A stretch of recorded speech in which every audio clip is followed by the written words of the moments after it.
last year, Realme launched its first Android tablet named the Realme Pad, and it launched with a Helio G80 chipset, a metal build, and a large 10.4-inch 2K display.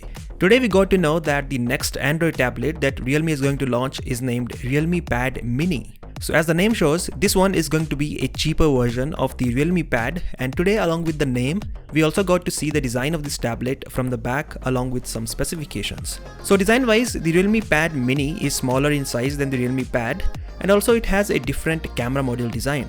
There is still a single camera on the back with no LED flash like the Realme Pad. Also, as the camera module says, it is an 8 megapixel sensor. Now we did not get to see the front design of this tablet, but because it is going to be a budget tablet, the front design is most likely the same as that of Realme Pad.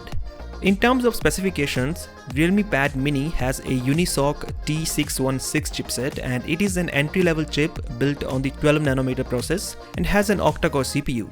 There are 2 Cortex-A75 cores clocked at 2 GHz and 6 Cortex-A55 cores clocked at 1.8 GHz. There is a Mali G57 GPU, so in terms of the specifications, this chip is quite similar to the Helio G80 that powers the Realme Pad. The Realme Pad Mini has 3GB or 4GB RAM and 64GB storage.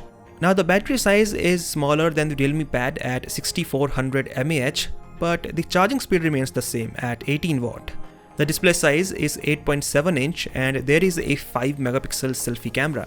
And finally, the Realme Pad Mini is expected to launch with Android 11 out of the box. Well, these specifications suggest that the starting price of this tablet will be around 10,000 rupees in India.